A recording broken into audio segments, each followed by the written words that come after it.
esasında biz deyilmez. Biz de eləməsən biz məktub göndərdik olay ilə. Necə deyim, nə özür qayda, hüquq şahitsəsində bizə deyək ki, falan tətbiq olsun.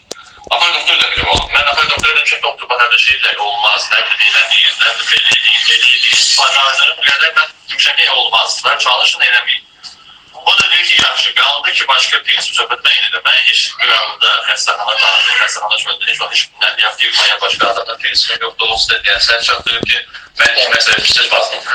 Kimse ben sözünü oturturası değil ki. Yer gelecek o bana verirdi. Təbii ki şikayət elədi çıxsa. İndi bir dənə şikayət eləmə haqqınız məsəl üçün sizin var. Yenə deyirəm. Şikayət eləmənsizin sizin şəxsi işinizdir. Siz bilərsiniz. Yox, edirsiniz də siz xəstələr. Yox, biz müraciət eləmişik. Biz müraciət eləmişik. Yenə də şikayət eləməmişik. Mən özüm Əmək Ailesi Sorğulatma Nazirliyinə, əmək müqavilərinə görə təbibə, bir də ki, Səhiyyə Nazirliyinə qaynar xətlərinə girmişəm və rəsmi qayda elektron poçt ünvanlı 2 səhifə məktub göndərmişəm.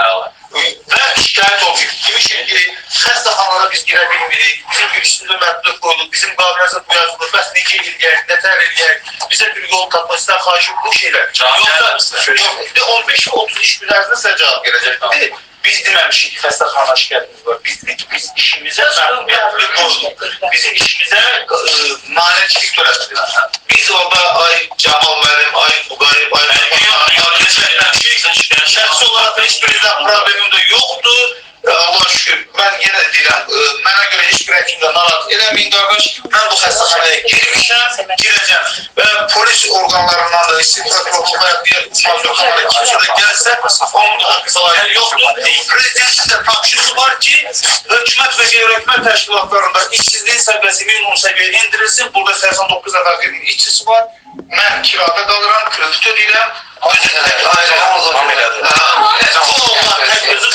Bu əlil uşağa baxır, birinin yoldaşı bədbəxtlikdən həbsdədir, birinin yoldaşından ayrılır. Bu gün bu kinoteatr yapmaz. Vüqar Qurbanovun nə qəsdi qərəzi var Balakən Azərbaycan? Vüqar Qurbanovun mənə xidmət eləmək üçün dövlət prezidenti qoyub ora. Birinin yoldaşından ayrılır. Bu gün bu kinoteatr yapmaz. Vüqar Qurbanovun nə qəsdi qərəzi var Balakən Azərbaycan? Vüqar Qurbanovun mənə xidmət eləmək üçün dövlət prezidenti qoyub ora. Mənə qulluq eləmək üçün. Mən özümə səs vermişəm. Mən özdə iqtidar hakimiyyəti dəstəkləyən adamam. Mən bu hakimiyyətdən maraqlanmam. Dövlətin verdiyi konstitusiyonu öz şəxsi psixoloji vəziyyətinə görə istifadə edib, keyfinə görə bıraxıb və bıraxmayan insanlar o konstitusiyaya arxain olması ən böyük bədbəxtçilik odur ki, insan oturduğu konstitusiyonu öz gücü verir. Sabah qədər həll olduqsa, hökumət çıxıqı sabah qədər həll olmadı. Bizi qəbul edəsə xahiş edir. Konkret olaraq audit hesabında mən inanmıram ki, problemlər olur. Bir də zaman, mən açıqlayayım. Açıqlasın, təşkil edilmiş qəbul edədik. Afaq 9-da xahişini bitik. Afaq 9-da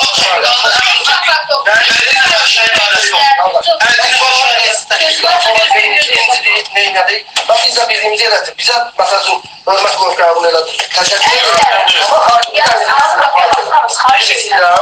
Sonra da başqa şey, apar doktora da biz bir də şikayətləri doktor buraya özdə göstərdik də hər şeyi sizə göstərmək bizim məcbur deyilik. Biz də sonra şikayət edən o yazmıyor ki, Sabit gəldi, Əli gəldi, Vəli gəldi, belələr. Həkimdən şikayətçiliyin növbəsini pozub, deyir ki, mən xəstəyəm, mən narazıyım, belədir. Şimdiden şikayət olunur, mənim arasında deyil. Mən özüm əminəm ki, məndən şikayət oluna bilməz. Mənim də... Siz yenə başa düşürsünüz, Bu həkimlərdən də afaq doktoru. Afaq doktoru özü belə heç vaxtı, xəstə vaxtı firmanı qəbul edildi.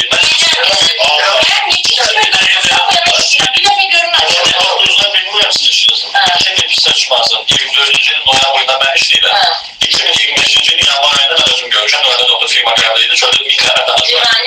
Afaq doktor. Mən görmüşəm. Bir dəfə də xəyaldə özü görüldü. Mən də görmüşəm. Siz onu görürsünüz. O xəstəxana danışır məsələn. Mən bir saatına səfərlə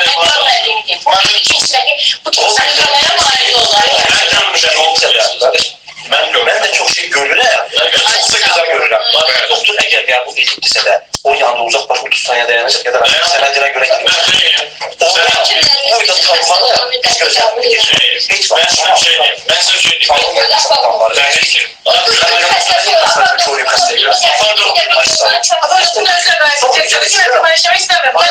Çok güzel İslam bir daha söyleyeyim. Yani o məlumatı sizə kim verirsə, o məlumatı. Bir də şu İslam bir daha söyleyeyim.